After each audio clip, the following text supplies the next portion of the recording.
हाय friends, welcome channel fact सच। तो दोस्तों, पुत्रदा एकादशी, जी हाँ दोस्तों, पुत्रदा एकादशी की व्रत कथा सुनने मात्र से आपकी सारी मनोकामना पूरी हो सकती है। जी हाँ दोस्तों, नौकरी व्यापार में आ रही अड़चन दूर होती है। भगवान विष्णु जी के साथ साथ माँ लक्ष्मी की कृपा बरसती है। और दोस्तों, एक महत्वपूर्ण बात ये पण है कि दोस्तों, पुत्रदा एकादशी की व्रत कथा सुनने पढ़ने मात्र से पुत्र रत्न की प्राप्ति होती है। तो दोस्तों, यह रथ कथा अवश्य सुने, पढ़े और व्रत रखे। इससे आपको सभी क्षेत्र में फायदा ही होगा। तो दोस्तों, ये वीडियो शुरू करने से पहले मेरे चैनल को सब्सक्राइब अवश्य करें, बेल आइकन प्रेस करके ऑल बटन पर क्लिक जरूर करें।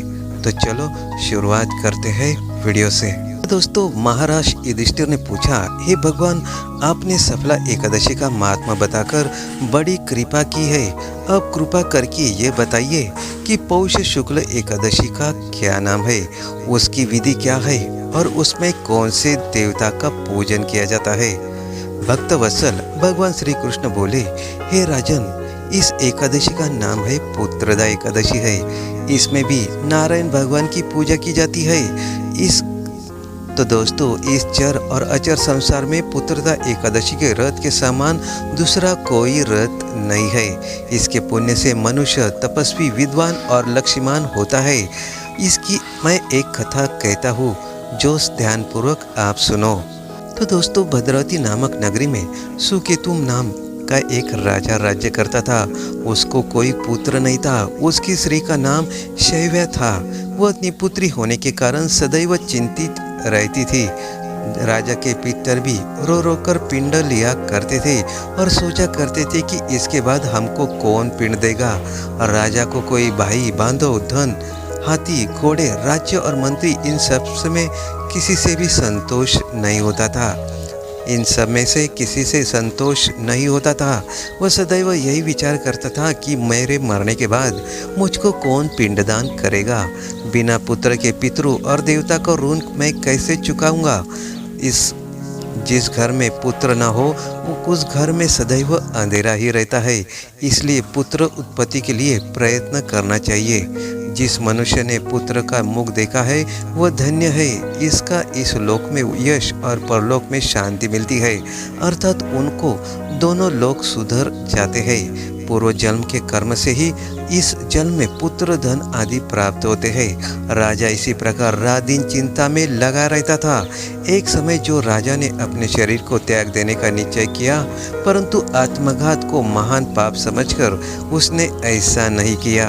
एक दिन राजा ऐसा ही विचार करता हुआ अपने घोड़े पर चढ़कर वह वन में चला दिया तथा पक्षियों और वृक्षों को देखने लगा। उसने देखा कि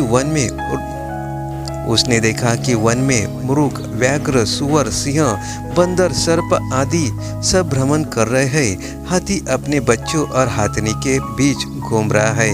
इस वन में कहीं तो गीदड़ अपने कर्कश स्वर में बोल रहे हैं, कहीं उल्लू ध्वनि कर रहे हैं। वन के दृश्य को देखकर राजा सोच विचार में लग गया। इसी प्रकार आधा दिन बीत गया। वो सोचने लगा कि मैंने कई यज्ञ किए, ब्राह्मणों को स्वादिष्ट भोजन से तृप्त किया। राजा प्यास के मारे अत्यंत दुखी हो गया और पानी की तलाश में इधर उधर फिरने लगा। थोड़ी दूरी पर राजा ने एक सरोवर देखा। उस सरोवर में कमल खिले थे तथा सारस, हंस, मगरमच्छ आदि विहार कर रहे थे। उस सरोवर के चारों तरफ मुनियों के आश्रम बने हुए थे। उसी समय राजा की दाहिनी आंख फड़कने लगे। राजा शुभ शकुन समझकर घोड़े से उतरकर मुनियों को दंडवत प्रणाम करके बैठ गया। राजा को देखकर मुनियों ने कहा, हे राजन, हम तुमसे अत्यंत प्रसन्न है। तुम्हारी क्या इच्छा है, सो कहो।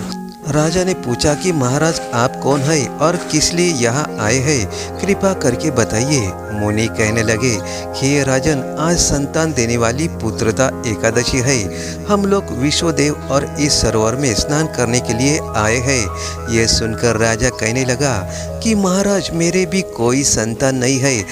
यदि आप मुझ पर प्रसन्न है तो एक पुत्र का वरदान दीजिए। मुनि बोले, हे राजन, आज पुत्रदा एकादशी है, आप अवश्य ही इसका व्रत करें। भगवान की कृपा से अवश्य ही आपके घर में पुत्र होगा।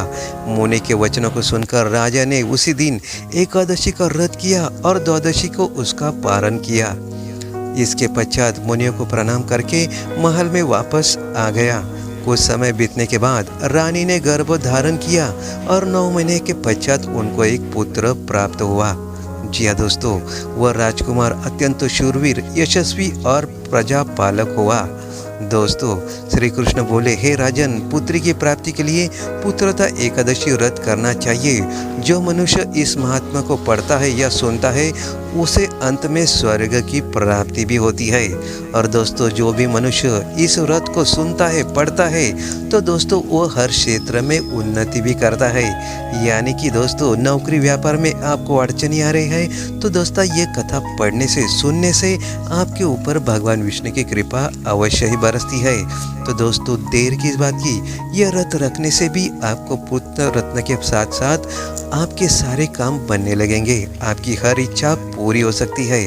तो दोस्तों, यह व्रत कथा अवश्य सुने और पढ़े। तो दोस्तों, आपको वीडियो कैसे लगा? अच्छा लगा हो तो लाइक, शेयर और कमेंट जरूर कीजिएगा और कमेंट बॉक्स में ओम श्री विष्णु नमः अवश्य लिखिएगा। धन्यवाद।